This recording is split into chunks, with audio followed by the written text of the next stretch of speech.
সংসদের চলতি অধিবেশনেই এক দেশ এক ভোট, এক দেশ এক ভোটের সম্মতি, এক দেশ এক ভোটের সম্মতি ক্যাবিনেটের। একসঙ্গে সব ভোটের সায় কেন্দ্রীয় ক্যাবিনেটের। শীঘ্রই সংসদে এক দেশ এক ভোট বিল পেশ। আর এই গোটা বিষয় নিয়ে সরব মমতা বন্দ্যোপাধ্যায়। এক্স হ্যান্ডেলে পোস্ট করেছেন মমতা বন্দ্যোপাধ্যায়, বিশেষজ্ঞ বিরোধীদের মতামত উপেক্ষা করে অসাংবিধানিক যুক্তরাষ্ট্রীয় কাঠামো বিরোধী এক দেশ এক ভোট বিল চাপিয়ে দেওয়া হচ্ছে।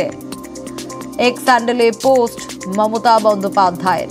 দেশের গণতন্ত্র ধ্বংস করতে কোনো রকম ভাবনা চিন্তা ছাড়াই শাসকের চাপিয়ে দেওয়ার মনোভাব এক্স হ্যান্ডেলে পোস্ট করেছেন মমতা বন্দ্যোপাধ্যায়। শুধু তাই নয়, তিনি আরো লিখেছেন, তৃণমূল সাংসদরা এই বিলের সর্বাত্মক বিরোধিতা করবে, গণতন্ত্র রক্ষার লড়াই চলবে। দিল্লির একনায়কতন্ত্রের কাছে বাংলা কখনোই মাথা নত করবে না, এক্স হ্যান্ডেলে পোস্ট মমতা বন্দ্যোপাধ্যায়।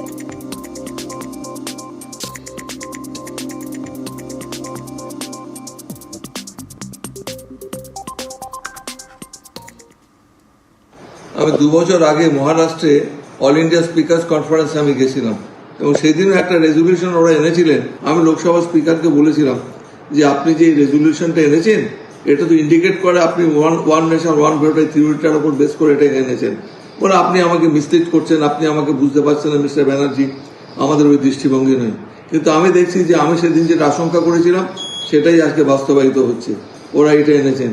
আমি জানি না সংবিধান থেকে এরা কতটা অনুমোদন পাবেন এই ব্যাপারটা নিয়ে, সেটা যারা সংবিধান বিশেষজ্ঞ তারাই বলবেন, আদালত আছে, ব্যাপারটা অনেক দূরেই যাবে। তবে আমাদের ওদের যে পরিকল্পনা রয়েছে, that was the hidden agenda at that period of time, সেটা আমি উপলব্ধি করতে পেরেছিলাম। এটা আমাদের কোনো হিডেন এজেন্ডা নয়, এটা দীর্ঘদিনের বিজেপির দাবি। আদবানিজি যখন দেশের নেতৃত্ব দিতেন বিজেপিকে, তখনও তিনি বলে এসেছেন ওয়ান নেশন ওয়ান ইলেকশনের কথা। আর এটা ভারতবর্ষের বিভিন্ন অর্থনীতিবিদ, বিভিন্ন রাষ্ট্রবিজ্ঞানী, দেশের রিটায়ার্ড আইএএস অফিসার, সাধারণ মানুষ, তারা সবাই এটা সমর্থন করছেন। ভারতীয় অর্থনীতির উপরে চাপ কমাতে এবং ভারতের যে আইন শৃঙ্খলা সেটাকে একটা নির্দিষ্ট গতিমুখে নিয়ে যাওয়ার জন্য এই বিল, যার যেটুকুনি বলার আছে তারা পার্লামেন্টের ভিতরে বলবেন।